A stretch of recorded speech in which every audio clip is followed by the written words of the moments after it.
What I got, you can't buy.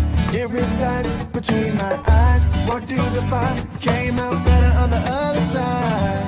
See, life's like a beach if you find the sand. And right now, I'm feeling like 100 grand. You are listening to Inspired Insider with your host, Dr. Jeremy Wise. Jeremy Weiss here, founder of InspiredInsider.com, where I talk with inspirational entrepreneurs and leaders. Today is no different. I have Vikram Seth. You can check him out at simpalmstaffing.com and Ducknowl. It's duck in the letter N and then owl.com. And Vikram, before I formally introduce you, Vikram has a fascinating background, fascinating journey, which we're going to dig into. Before I do, I always like to point out other episodes of the podcast people should check out. There was a really good one with Nicole Donnelly. She talked about different AI tools, and Vikram and I know each other through EO. And so Nicole is a fellow EO member. Another one that was interesting was David Anderson, CEO of Off Madison Avenue, also in EO. Just talked about vision and the company and kind of how they grew their business. And Ethan King of EO Atlanta. And he's got a couple companies. And so check that episode out as well. And this episode is brought to you by Rise 25. Rise 25, we help businesses connect to their dream relationships and partnerships. We do that in a few ways. Number one, we're an easy button for a company to launch and run a podcast. We do the strategy, accountability, and the full execution and production. Number two, we're an easy button for a company's gifting. So we make gifting and staying top of mind for your clients, partners, prospects, even your staff. Simple, easy, and affordable. You just give us a list, and we do everything else. It's not less of like one-off. We like to send a campaign of gifts. So think every 4 months for 4 to 5 years. All right. For me, Vikram, I think much like yourself, the number one thing in my life is relationships. I'm always looking at ways on how I can give to my best relationships. And I found no better way over the past 15 years than to profile the people and companies I admire on the podcast and also send them sweet treats in the mail. So if you have questions, go to rise25.com or email support@rise25.com. I am really excited to introduce Vikram Seth. He's the founder of Simpalm, and they create niche digital solutions for companies. They also have a staffing solution where they're focused on Latin America, a virtual assistant staffing company, which we'll get into. He's also, if he wasn't busy enough with that, he's co-founder of Ducknowl, which is a talent screening and assessment platform. So basically, the platform helps you to save time, reduce cost, and screen the best talent. And the two companies help U.S. businesses scale through technology and top talent through Latin America. And his journey is very interesting. It's really, Vikram, I think you agree, the American dream of hard work, grit, washing dishes, to Georgetown, to building global teams. And I'm excited to have you. So thanks for joining me. Oh, thank you very much, Jeremy, for having me. And, thank you very much for all the kind words. Start off, we're going to get into your background journey and how you got here, but just give people a simple overview of Simpalm and then Ducknowl. Sure. I mean, Simpalm actually has been started almost like over a decade before me and my partner named Piyush Jain. I mean, when actually he started this company with a vision of, like the technology on the palm, right? What does that mean is if you see the name of the Simpalm, he was having a vision, SIM card on your palm so that, the custom solution, the mobile apps and everything that actually that's the vision of the, the company, the technology side. When I joined him actually as a partner, then actually, obviously, I mean, my whole background of my entire life story is all about the people, connection, relationship. And I brought the, like the people part into it, where actually we got heavily involved in technology staffing, where actually we work with a lot of enterprise clients here in US, such as Blue Cross Blue Shield, Best Buy, all those type of, the enterprise client.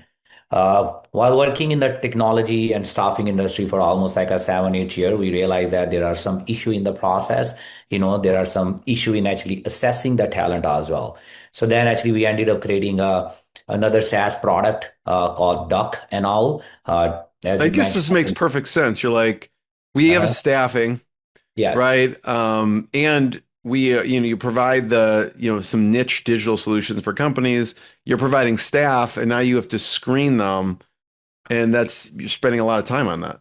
No, 100%. And Jeremy, I mean, there is a funny story behind it. I mean, we didn't have the intention to create Duck and All as a SaaS product. When actually me and Piyush, we developed this product, we developed to use this product internally. I mean, so that our process can get better. I mean, when actually we submit the candidate to our enterprise client, because what our competitor was bigger companies, other staffing companies, they were a lot more bigger, they were a lot more workforce. Only edge that we have was, the technology background. So that's exactly what we did. I mean, rather hiring a lot of like the army of the people, which anyways we couldn't afford it, we ended up, the creating the technology. That technology can actually help us to get into the front of those hiring manager. So the entire Duck and All idea was just to use the product internally. And I was lucky enough, when actually we created this product, I mean, like a lot of our clients start asking, hey, by the way, what product that you guys are using? It's a great product. So this happened with us 4 or 5 times. And then I was lucky. I was surrounded with like, great minds like you, and they told me like, hey, maybe this is the time for you guys to create another company and make this product a SaaS product. So no more secret sauce anymore. So then actually, like me and Piyush actually, we came with the decision that, okay, you know what, we should actually make Duck and All as a SaaS product. And then actually we should start, letting other staffing companies or even the companies to know that, this is the right way to do assess the talent. So that's how the Duck and All came into existence. What were the key features, Mm. Vikram, that you built into that for yourself that you found Sure. maybe weren't in other solutions or that was just important in this process? See, I mean, the Duck and All is also a little, Duck and All is very close to my heart also because it also tell a little bit of my story as well. What happened? I mean, not necessarily. I mean, I personally feel like because I have an experience with that, I mean, sometimes resume doesn't speak much about your skill set, right? Specifically, I mean, or especially, I mean, like I'm talking about like, before AI, before Chat GPT, at that time when I was actually looking for like a job, I mean, maybe I was not very good in writing the resume, but that doesn't mean I'm not good at it. What actually I was good at it, but I never get a chance. What Duck and All does is, I mean, obviously, I mean, like a Duck and All give you a fair chance to showcase your skill set in a video format. So if you are not good in writing the resume, you will get another chance to present yourself in a video, right? And Duck and All also give you a chance, to showcase your skill set in a multiple choice question format, where actually if you are a strong candidate, your skill set actually will be displayed in your test result, right? So with all the data that actually have, I mean, whether actually is, analyzing your communication skill set via video or, like a uh, checking your skill set via multiple choice question test, I mean, that actually make you, I think competitive candidate in front of like a lot of other candidates. So basically, I mean, Duck and All sees the candidate beyond the resume. You know, I hope I answer your Yeah, question. talk about the name. Okay, the name. Well, I mean, the name is a funny story. I mean, obviously, I mean, when actually we were brainstorming the name, we want to have some name that actually has some sort of the, like the reasoning behind it. If you see the Duck and All, if you have ever seen the duck is trying to find the food from the mud. So duck actually has to go through a lot, to find the food from the mud. So exactly in the same analogy, I mean, like when the resume touches the Duck and All, so Duck and All, if the 50 people apply for the same job, Duck and All can tell you that who are the prioritized resume, which resume that you should go first to the recruiter. So basically, you know what, duck analogy come from there. You know what, try to find the best resume out of like, hundreds of resume. And the owl part comes from like owl is a symbol of wisdom in a lot of different cultures. You know, the owl part also come with our cameras. You are on the video camera. If you try to cheat, we have a AI proctoring as well. We will let recruiter know that you were trying to cheat, and our whole video aspect actually come from. And also we have over 350 different tests that covers technology, non-technology, psychometry test, so that's where the owl part comes. And if you combine both, so we came up with the name Duck and Owl. You mentioned it could help catch cheaters. How does that work? Well, I mean, you like, for example, I mean, if we have seen that in the past when actually we were working in a technology side, if you send somebody a test, via link, anybody can do that test. I mean, like if you are sending that test to me, I mean, my friend sitting in India, they can do that. To stop that or to minimize that, actually, what we did is, uh, we bring the concept of like a AI proctoring. For example, I mean, if you and all AI proctoring, if you try to if, for example, somebody else is taking your test, or even you are taking your test, we take the random picture during the test. And also, if you try to navigate away from the screen, we record your screen, right? And all that information is going through recruiter. And also, I just want to mention one more thing. We are not doing anything without telling the candidate. Candidate is a fully aware of this functionality, right? So this actually will minimize, the situation or the scenario where actually, like somebody else is pretending you. I noticed on your site there's a couple features as far as, you're screening candidates in a specific way. And I know companies have been sued for biases. Can you talk Yes. about how your software relates to that? Correct. I mean, as I said earlier, I mean, like in our case, I mean, if any candidate apply, everybody get like, the video screening request, and all the candidate will get the same set of the questions, right? So, if all the candidates get the same set of the question, then actually the second round is we actually invite them for the technical screening, where every candidate receive the same set of the multiple choice question test. Definitely, I mean, our entire hiring is based on the merit. The first is, like how you are actually articulating, the how you are articulating yourself on the video. The second is, your result in the test. And all the data is documented. So if anybody want to see that, why you give a chance to Jeremy or Vikram, we have the proof for that. Hey, you know what? Jeremy made a great score, and Jeremy answered all the video question in a very structured format. That's why the Jeremy got the interview request, or where actually we invited Jeremy for the final round of interview with us. So in my experience, that makes entire process, the data driven, and the bias free. And in addition to that, I mean, sometimes we have noticed that, our field where actually, Jeremy is a great candidate, but then there is a Vikram is a second best candidate, but we only have a one job, right? But now we have this dynamic data. If tomorrow, I mean, I have a same job pop up, before even opening up the job and spending money on Indeed or LinkedIn, I will actually call Vikram first, because I know that Vikram was my second best candidate when actually I was working for this job, a month before. So basically, Ducknowl helps you to create a dynamic library of the candidates. I'm curious, you've helped companies hire tens of thousands of people over the years. Yeah. What are the biggest mistakes you see people making with the hiring process? Yeah, I mean I mean, in my maybe ones you made early on before you had all I these mean in fancy my tools. experience, I mean, I personally believe that, I mean, nothing is perfect, right? I believe that, what, when you hire somebody, I mean, you gotta need to be patient enough. The first month is gonna be the storming phase, right? It's not like that the candidate is gonna come and start delivering it. No, that's not gonna happen. It's a storming phase, and then actually it's gonna be the forming phase where actually the person is gonna assimilate to your team. Then there is gonna be the norming phase when everything is gonna be the normal, and then is gonna be performing phase, right? And I feel like the biggest mistake the people do that. I mean, sometime, I mean, I've seen a lot of project, you know, they they ended up losing a great candidate in the hope of the finding a great candidate, Why? right? Why? I mean, because they want a perfect candidate. They want to have a perfect skill set. They want to have a perfect Mm. communication skill. They want to have a perfect psychology, or psychometry test. So what does that mean? Is you are actually dependent upon a lot of different variables. Yes, you can do that, but then you forget to align your project timelines. If you want to deliver your project in a certain time frame, but you are taking too much time to hiring the right skill set, right?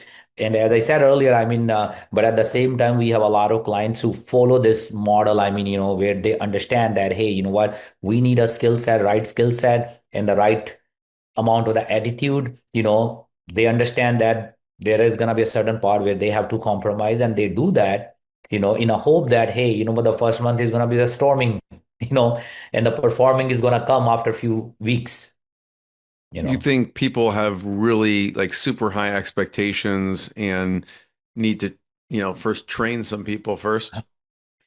I mean, Jeremy, I mean, we deal with the technology resources as well as the non-technology resources, but you're absolutely right. I mean, when some people or some business owner, I mean, they believe that, I mean, if they hire somebody, that somebody is going to come with a magic stick and they're going to solve the problem, right? But I personally feel like, what, when you hire somebody, somebody is coming to your home, you know, and it's your responsibility to make that person feel comfortable in your onboarding process, right? Once the person feel comfortable, I mean, like, then definitely the person has a skill set. You had an interview, we vet the candidate, then that person will deliver. But first of all, make the person feel comfortable in your organization.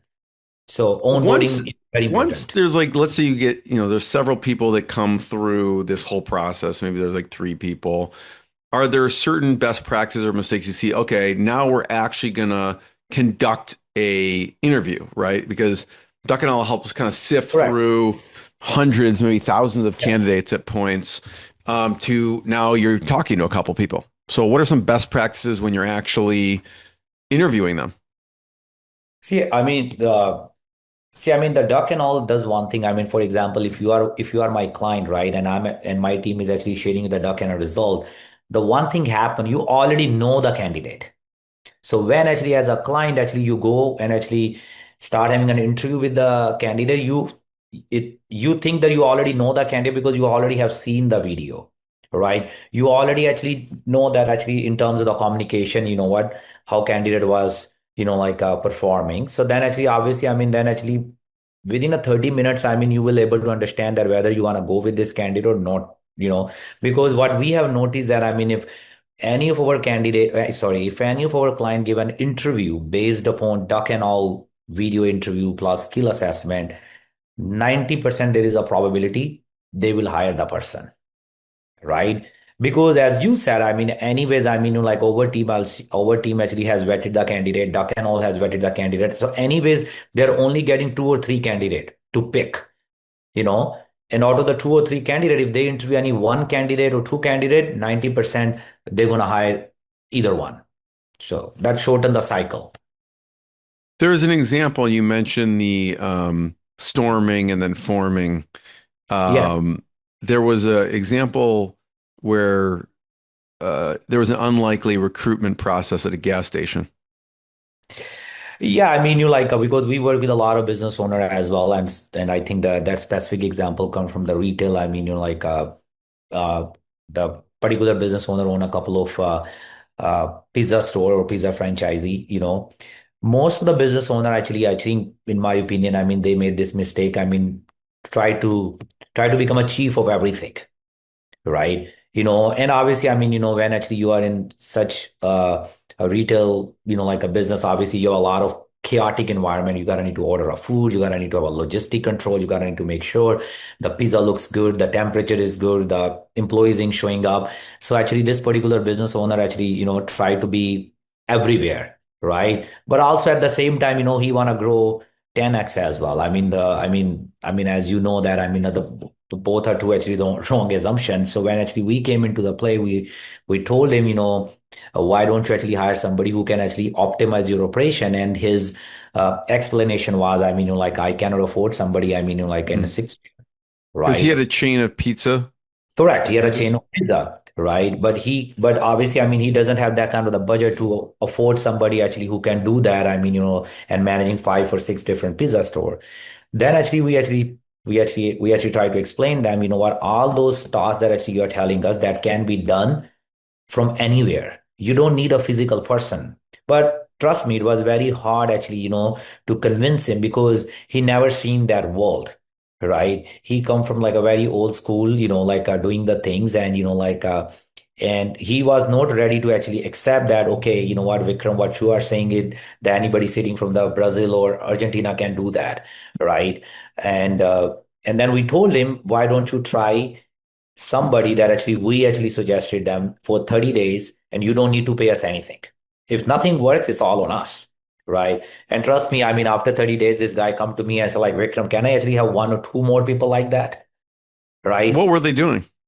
I mean, they were doing just all, like a operational task that actually, this person actually, the owner of the company was doing it. So now what he has realized that in a 1 month that, okay, what, this person is capable enough that he hired, and she actually took all the task from his plate. Now he can focus more on the business development. He can spend more time with the investors. He can spend more time in finding the, the real estate where actually he can open up more pizza stores, right? He doesn't need to actually call his, like the pizza store manager to ask, hey, what do you want me to order?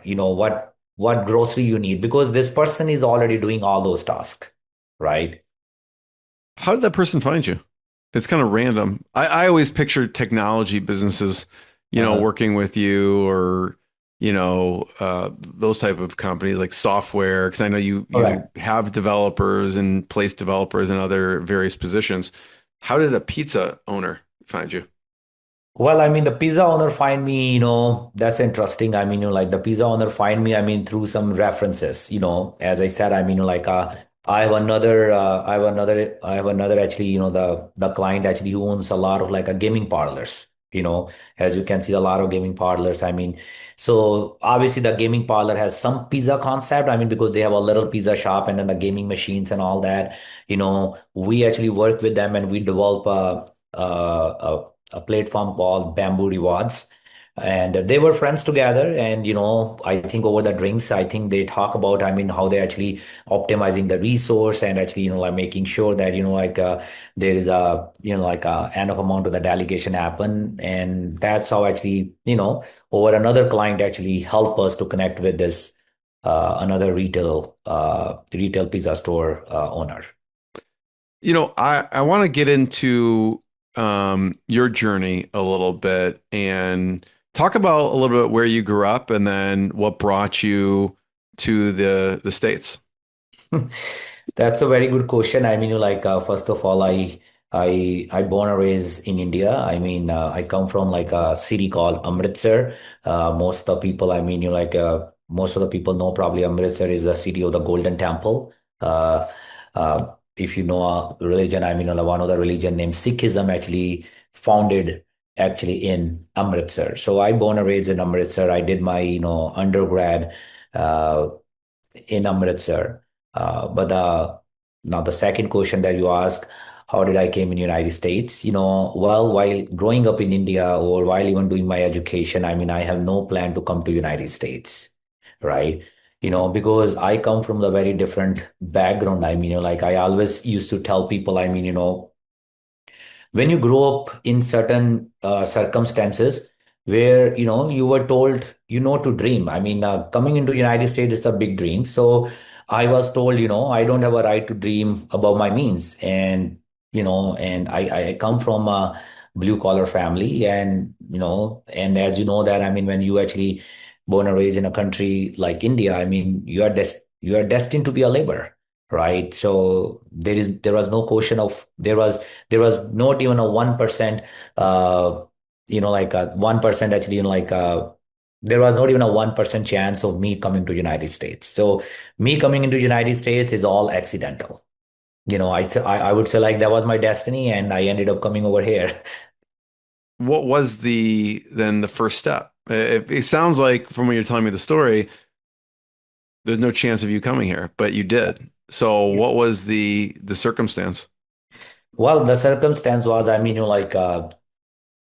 I did my bachelor, in India, and I want to pursue higher studies in India. I mean, uh, I was a mediocre student. I was not like like the brightest of the brightest, but for some reason I couldn't make it into my master program anywhere in India because I was looking only for those school who actually take me as a free education, right? Because of our financial restriction. I mean, my father couldn't or my parents couldn't actually afford that higher education. So I was only targeting those school that actually can give me the free education. And for some reason, because of the system in the country or because of my abilities, I couldn't able to make it, right? And then actually, uh, there was an opportunity comes to me where that opportunity actually took me to another country in Africa. I mean, some of you probably know this country as one of the best safari in the world, but I didn't go to that country to do the best safari. I went to this country to do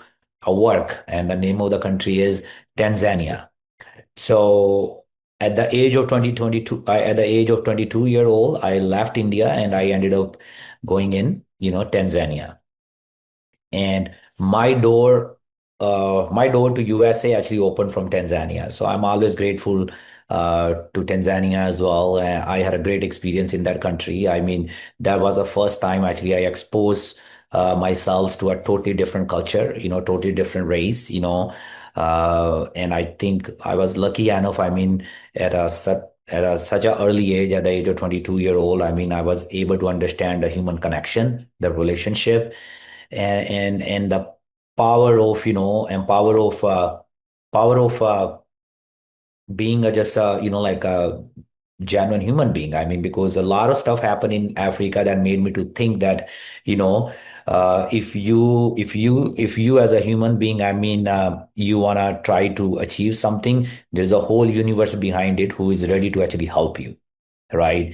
You don't necessarily need to depend it upon your family or the friends that you know them for a long time.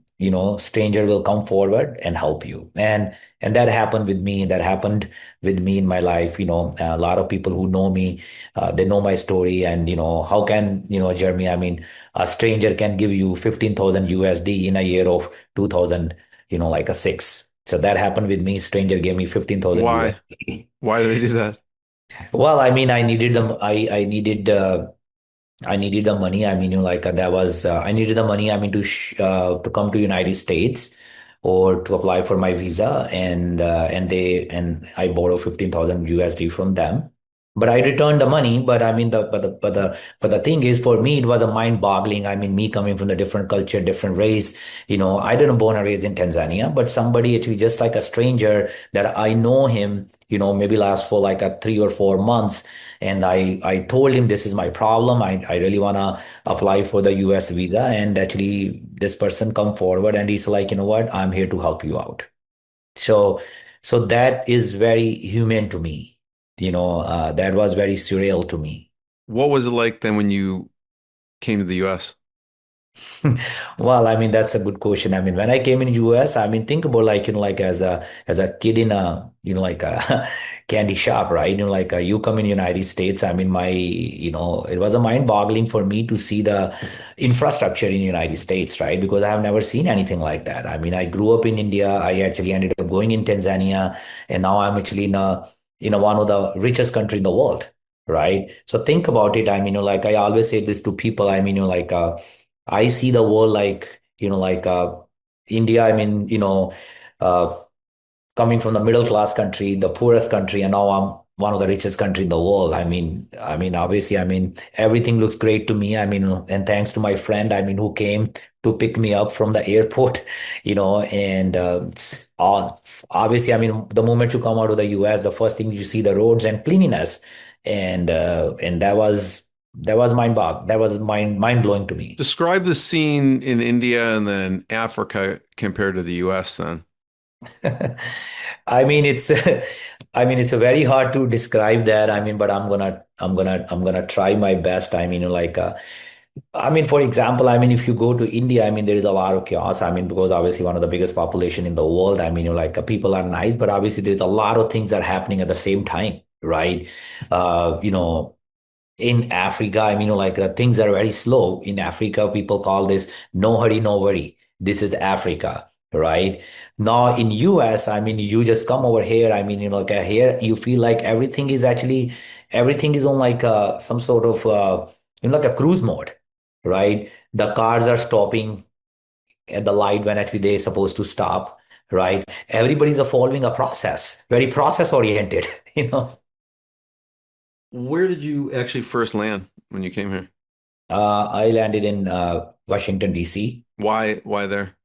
because one of my college friend, I mean, one of my college friend, he used to live in the Washington DC, and he was the only hope of me to coming in the United States because I have when I came in 2008, I had nobody from my family, who was in US. So that was my only hope. And then he said like, hey, you come to Washington DC, and then I said, okay, I'll come.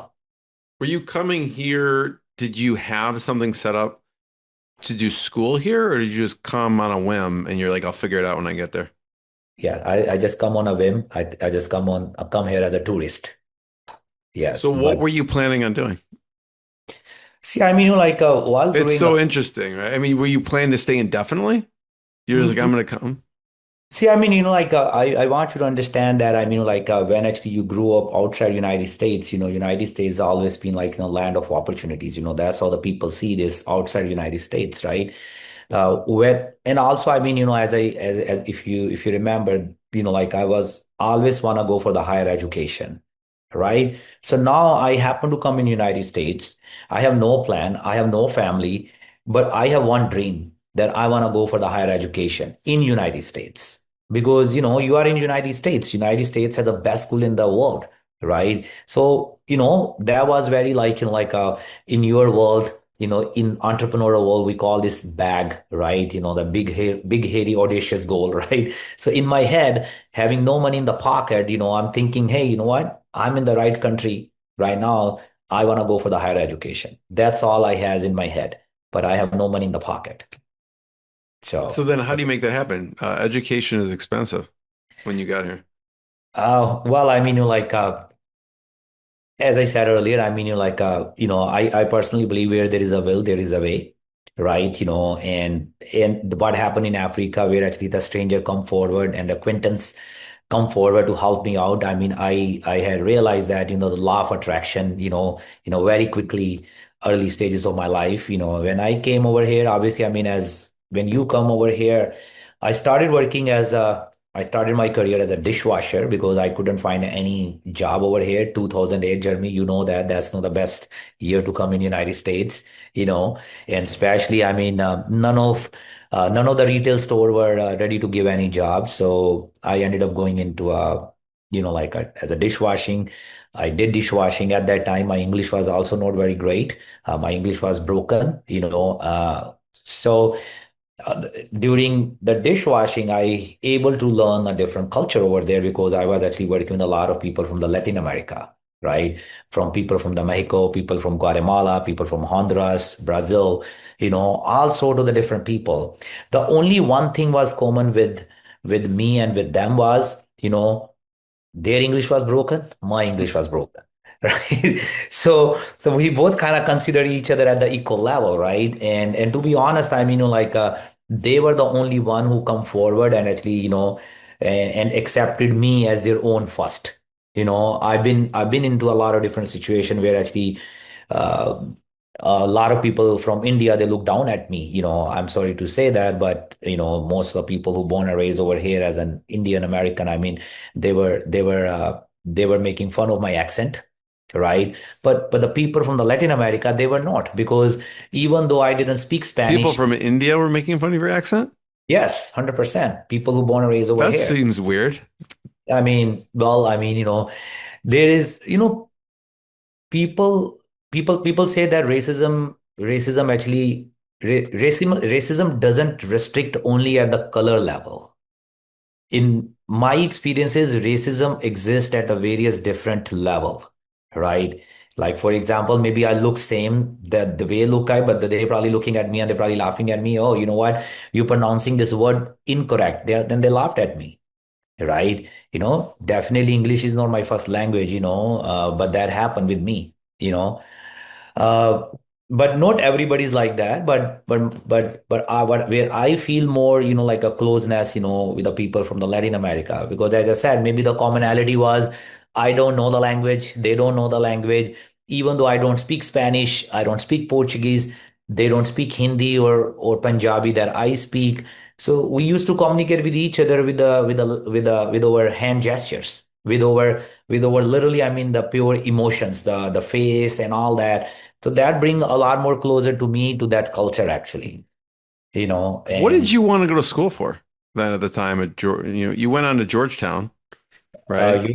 Yeah, I mean, but but going to the Georgetown was not easy ride, because obviously, I mean, there is a story behind it of how that happened, dishwashing to the Georgetown. Uh, like when I came in this country, I mean, I want to go for the higher education. And this is where actually, while working the kitchen, this is where actually I met Piyush, who happens to be my business partner, right? He came into the kitchen, and then I asked him, I want to go for the higher education, is there a way that you can help me, right? He said like, yeah, I mean, this is my business card. Why don't you call me? I said like, you know what? In US, everybody give a business card, but nobody picks up the phone. Everything goes to the voicemail. I'm already very frustrated. Please don't give me your business card. And he said, I'm not that type of the person. Maybe you just call me, I'll help you. And then I remember that actually I called him, and I said, hey, you know what? This is where I want to go. This is I want to go for the higher education. And I remember that. I mean, he picked me up. He took me to some of the schools. I mean, then actually I was able to get myself into one of like a very small school. I don't think so that school exists anymore. Its name is Stratford, very private school. I actually went over there and actually I got admission, right? Now I'm working as in a restaurant, so that everything is going fine. But while working in a Stratford University, I still feel like, that's not the school that actually I imagine in my dreams. Because when actually as an immigrant, you see American university, what comes into your head? You, your head comes, like a big, you know, the big campuses, right? Lush green gardens, like all those buildings comes. But where I was going in a school, there was a simple like office building, and I was going over there once in a week, right? And and I was not learning anything new because that school was there, but I was not learning anything. And then one day, actually, I was in the kitchen, and then I was on my break. I was browsing an internet, and I asked the owner of the restaurant, "Hey, you know what? There is a one school pop up," and I was so naive. I asked the owner of the restaurant, "What do you think about this Georgetown?" And then the owner of the restaurant looked at me, and he's like, "Are you kidding me? I mean, this is one of the best school in the country. What are you trying to do over here? Are you trying to go over there and get admission?" I said, like, I didn't ask you about that. I asked you, how is the school? He's like, I said, it's a great school. uh, the long story short, I mean, then I asked my, current partner, the business partner, hey, you know what? How is this school? He said, like, it's a great school. And he said, like, you should apply for that school. And he jokingly told me, like, you know what? You should go and meet people there. You know, I took it very seriously. I ended up going over there and meet the dean of the Georgetown. Did Uh, you just walk up and knock on his door or what, or her yes, door? yeah, Yeah. I just knock on the door. Right, yeah. So, and I was lucky enough, I was able to get it through. I And what mean, did you say when you walked in? I mean, I was Can so. you let me in here? Like what? No, 100%. No, you're right. I mean, like, I think about it. I mean, at that time, my vocabulary was very limited, So that's what I said. He asked me, "How can I help you, son?" And I said, like, you know what, sir. I mean, this is how I used to pronounce at that time. I said, like, sir, I mean, I need admission in the school, and I need your help. So I was very direct, and he said, like, well, I mean, this is not admission office, right? But then obviously, I mean, we had a conversation almost like a 20 minutes, and then actually, I was able to convince him to give me the admission, and but there were some conditions, and I fulfill all those conditions, and uh, and I was able to get myself into Georgetown. What were you studying there when you went? I actually studied over the entrepreneurial biotechnology. Hmm. That's the first time that I heard the word entrepreneur from Georgetown, right? Because me coming from, like, my entire schooling in India was in a public schooling, and um, anyone actually who's listening me from India, they know that. I mean, what does that mean is, if you come from like a public school from India. So for me, entrepreneurial word first time I actually listened in Georgetown. So thanks to Georgetown, I mean, to teach me, the entrepreneurial, like the mindset. So once, Vikram, once you finished there, Mhm. When did you start working with your current business partner?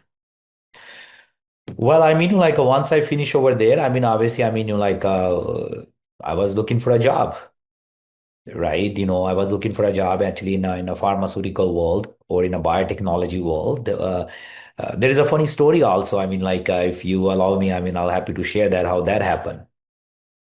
I mean, you know, see, I mean, when I actually graduated from the Georgetown, I was actually international student, right? So obviously, I mean, I have a lot of visa restriction and everything.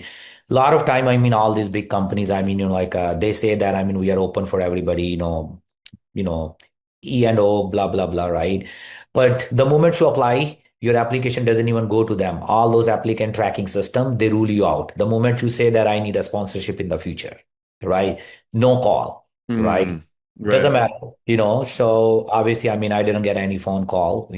I was getting frustrated because having a degree from the Georgetown, and the clock was ticking, and You needed a job to stay in the country. yes, yes, I needed a job. And then one day, I mean, like I was standing in the bus stop. Somebody, I mean, I think the lady was from US, and she looked at me. I looked at her, and she asked me out of the blue. I mean, she asked where this accent come from, right? My accent, and I said like, yeah, I mean, I born and raised in India. Before I say anything, she said like, oh, you must be working in technology. Right? You must be working in a technology. I said no at that time, but then I came back home. First, I thought like, okay, why she was labeling me? But then actually I Why she thought, is labeling me. Right. right, but then I thought like, you know what? She gave me the great idea, right? She gave me the great idea because you know what? Maybe I'm banging the wrong door. Maybe I am not over here for the working of pharmaceutical. Maybe this face is not for that. Maybe this accent is not for that. This lady is teaching me something. She's my guru. I mean, if today I met her, I wanna say thank you to her. Because then I went back home and I told myself, you know what? I gotta need to do something, and then I get myself into technology, project management and all that. And the rest is a history now. That's why we have our Simpalm, technology business. Obviously, I mean, the later I joined Piyush. Piyush is actually PhD from John Hopkins. He didn't tell me. He told me when I actually graduated from the Georgetown because he doesn't want me to feel bad that, that he went to such a big school and I didn't go. But when actually I graduated from the Georgetown, then he told me, hey, there is a surprise for you. I have a PhD from John Hopkins. But that was the back to the story. The lady was a reason I stepped into the technology. You And know. then at what point do you reconnect or do you kind of Mhm. forge that business relationship? I mean, that was I remember that. I mean, I was working for some companies. I mean, like because I work as a consultant for the corporation, and then one day actually I remember that Piyush invited me a dinner at his home. He used to live in Maryland, and on the dining table, Piyush at that time already started Simpalm. He was doing this custom. I mean, how this, like the staff augmentation has been working and how is this being actually been handled here in the United States. And I think, uh, we can do in a better way. And then he said like, but that, I mean, you are going against a lot of big companies, I said like, but I want to try. And then as usual, he said, if you want to try, I'm in, I already have this company that I actually registered. Why don't you actually work with me and try your idea? And then actually I ask, what would if this idea work? Then he said like, then we will be a partner, right? And then he allowed me to work on my idea, which was more on the human side, the staffing side, and that works out, you know. Vikram, what strikes me about the journey and the story is your mindset. Hmm. Each piece you could have stopped. You could have given up. You could have listened to everyone else who says, this is impossible. What was it early on? You could have never left India in the first place, right?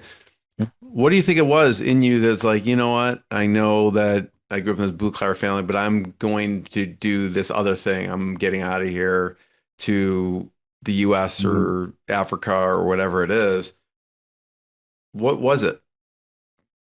Where did you get that mindset from, you think?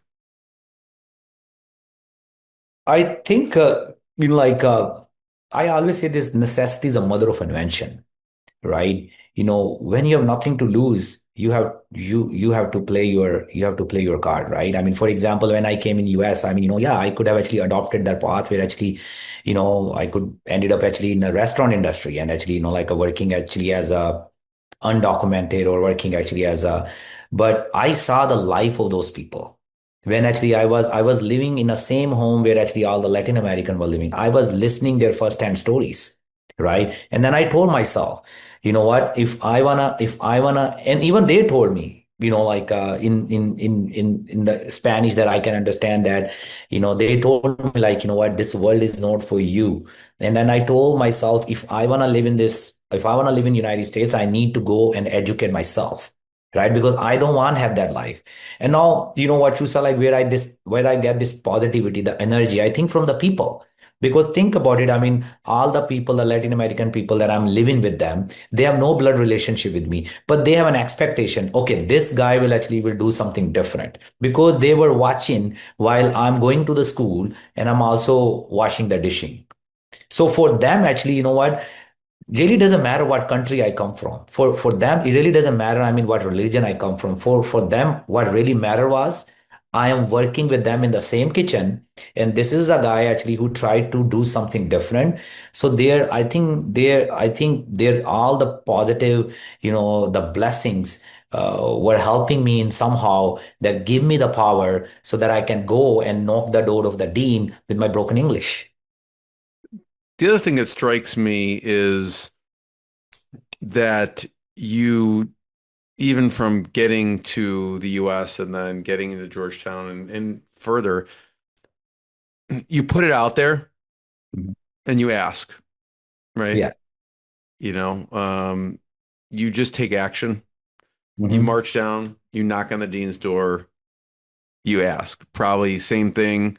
You weren't like hoping and dreaming of $15,000 to get the visa to come over to the US. Like you probably put it out there, I imagine. You talked to a bunch of people, how do I do this? And you asked, and you took action on it. Yes, of course, like someone was generous to help you, Yes. but you have to put it out there, right? And that's what you did. I'm wondering, I have one last question. Vikram, first of all, thank you. Thanks for sharing your journey. It's fascinating. It's amazing what you've done. You plop someone in a foreign country and then, with nothing, Hmm. no money or anything. And so Yes. it's really amazing. So I have one last question about some of your entrepreneurial influences Hmm. throughout the years, but I do want to, encourage people to check out simpalm.com, check out simpalmstaffing.com. You could check out ducknowl.com. But who are some of your entrepreneurial influences? It could be colleagues, mentors, it could be distant people that you've learned from, whether it's books or podcasts or something like Sure. that as well. I'm very simple man, so I have a very simple idols as well. I think the first one, I mean, the person that actually who gave me 15,000 USD, right? I think if he would not have given me that kind of money, I would never be able to make it over here, right? I and then I think another one. I mean the owner of the restaurant, right? The owner of the restaurant. I learned so much from him. I mean the leadership style, right? For example, I mean I was very new in the country, and he was the one who said like like what you should do so that you can actually be better, right? So I mean I'm still in touch with him. I mean whenever I go to Virginia, I meet him. Uh, he's the one. I think my another idol was the dean of the Georgetown the biotechnology department who was visionary enough to see that spark, right? If he would not give me the chance, I would never able to make it. You know, other idols. I mean, all those people. I mean, like I work with them. I mean, in the restaurant industry. I mean, specifically. I mean, in the kitchen. I saw them. I mean, like how their resilience, right? I saw them. I mean, It's very easy to say that, but it's very hard to live that life where actually you don't see your family for last 10 years. You're working over here and sending them the money, right? Those were my idol, right? Who made me who I am. That's why probably, I mean, the God has given me the chance to work in the people business, right? Maybe I'm not into some other business. I mean, I don't own a gas station. I don't own any restaurant. I came into the people business because my entire life is all about the people, and all those people, I mean, come from nowhere, you What know. about through EO or EMP? Well, I mean, yes, I mean the EO came in my life. I mean, in a later down the year. I mean, you know that. I mean, you are also the EO member. I mean, the uh, when actually I reached certain milestone. I mean, then actually I ended up joining EO. EO actually opened up a very different world, right? The EO actually gave me the opportunity to meet people uh, with a similar mindset, right? Where actually my connection can go up to the global level, right? For example, I mean, Jeremy, I mean, I was in Brazil and I was in Argentina. I mean, 10 days before, I mean, I met a lot of awesome people over there, right? And there are a lot of good people in EO who want to do the good deeds with a lot of people, who are actually who actually come from like the world that actually has nothing to offer to them. So EO actually, I think EO gave me the power of the connection that actually my connection is not only limited to Chicago only. My connection is all the way now from, start from India to start and to the Brazil. So almost, I mean, you can cover the entire world, I mean, with this EO connection. And EO actually ended up, uh, you know, thanks to EO, I ended up meeting a great person like you. So EO played a very vital role in my journey as well. Vikram, I want to thank you. Everyone check out simpalm.com and duckinowl.com, and we'll see you next time. Vikram, Thank thank you you. very much, Sammy. Thank you. What I got, you can't buy. It resides between my eyes. Walked through the fire, came out better on the other side. See, life's like a beach if you find the sand. And right now, I'm feeling like 100 grand.